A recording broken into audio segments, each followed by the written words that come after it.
Olá, eu me chamo Emerson de Albuquerque e hoje a gente está aqui para uma aula sobre teoria do conhecimento.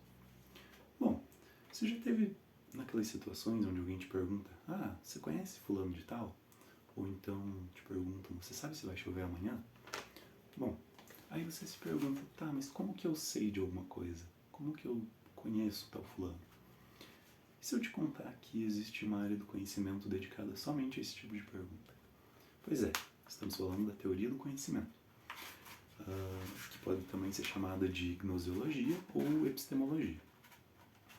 E essa área de estudo, ele vai pesquisar basicamente sobre os graus de conhecimento, o processo do conhecimento e também sobre a faculdade do conhecimento, que nada mais é que as nossas capacidades de conhecer, certo?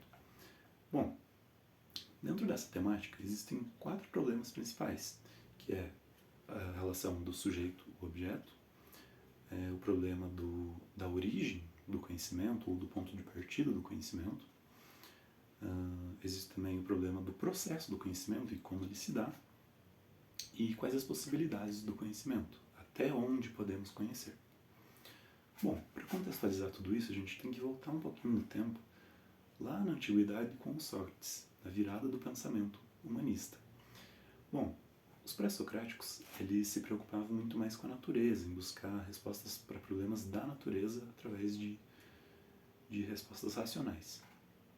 Já o Sócrates, ele se voltou muito mais para o humano, para os problemas das pessoas.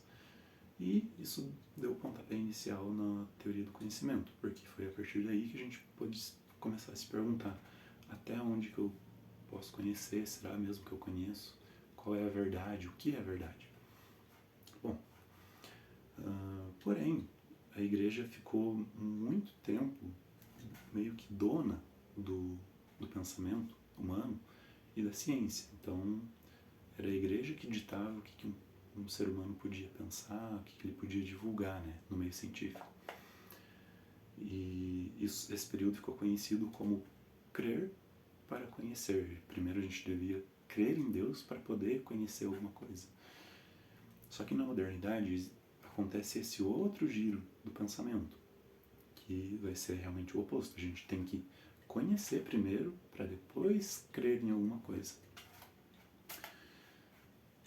E nesse ínterim, nesse tempo aí, né, em que Sócrates deu aquele pontapé e até os dias de hoje, surgiram várias correntes filosóficas tentando explicar aqueles 4 problemas que eu mencionei anteriormente.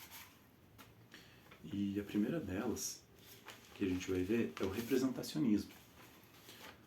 O representacionismo nada mais é do que aquele estudo sobre as imagens, né, sobre as representações,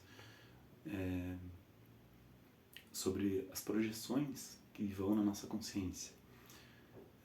Um exemplo muito bem utilizado é como se aquelas projeções na nossa cabeça são como um espelho da natureza.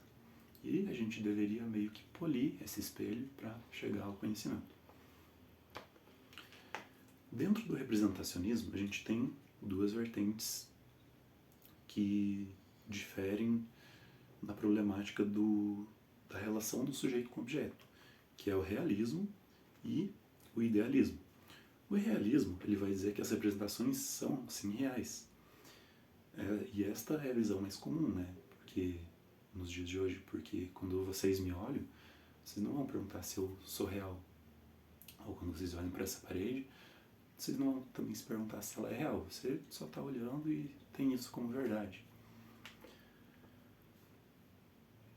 E no realismo, essa apreensão imediata das características faz o objeto ser aquilo que é de mais importante no processo do conhecimento, certo?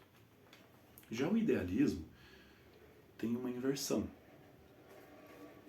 porque se torna o sujeito o mais importante para o conhecimento e não mais o objeto. É o sujeito e as capacidades cognitivas, as minhas faculdades mentais que são predominantes para o conhecimento, certo? São basicamente as ideias e a consciência que produzem o conhecimento e a realidade. Bom, agora partindo para o próximo problema, a fonte, né, ou a origem, do conhecimento, como que ele se inicia, né? E a gente vai ter o realismo e o empirismo divergindo nessas visões. Porque para o racionalismo é a razão humana que é o único digno de confiança, porque os nossos sentidos eles podem nos enganar. Quantas vezes, né, de a gente olhar de uma coisa de longe e achar que é uma coisa, quando a gente chega perto é outra. Bom, os nossos sentidos nos enganam, logo o que é de mais confiante é o nosso pensamento e os processos mentais, não é mesmo? Bom, isso era o que o René Descartes, que é o principal filósofo do racionalismo, dizia.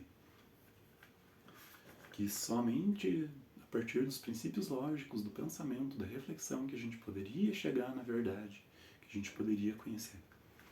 Já para o empirismo, que tem o John Locke, né, como principal filósofo, ele vai dizer que não, é somente a experiência que vai poder nos dar algum tipo de verdade. A gente não tem por que duvidar da experiência, até porque o empirismo ele deriva realmente da palavra experiência.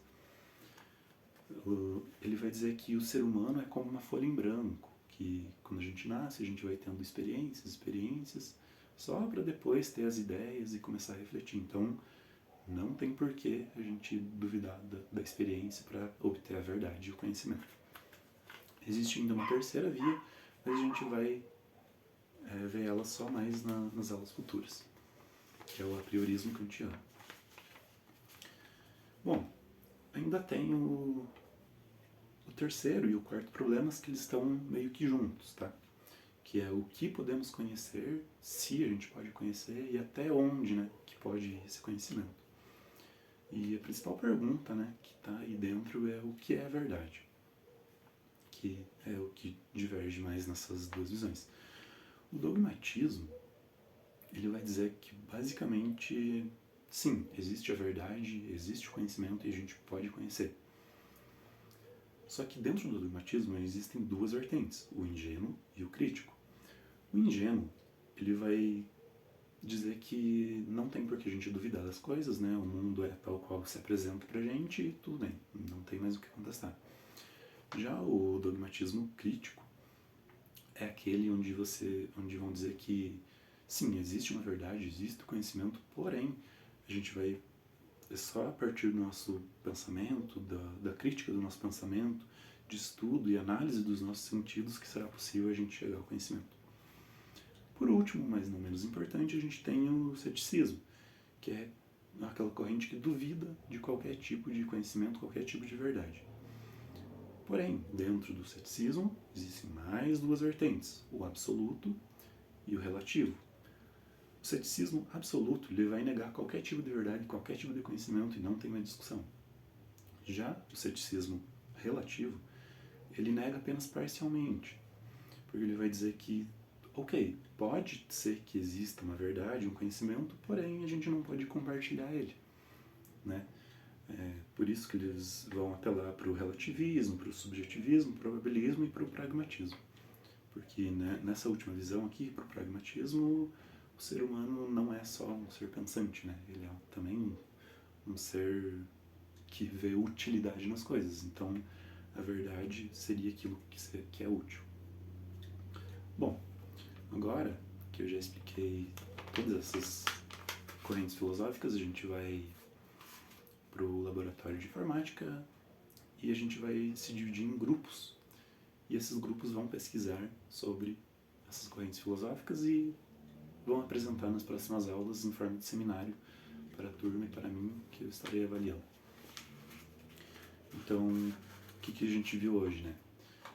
A gente viu sobre as possibilidades do conhecimento, né? O problema do conhecimento, se é possível conhecer e quais são as correntes filosóficas, né? Que tratam sobre isso, como que surgiu, né? Lá na antiguidade, com Sócrates, enfim.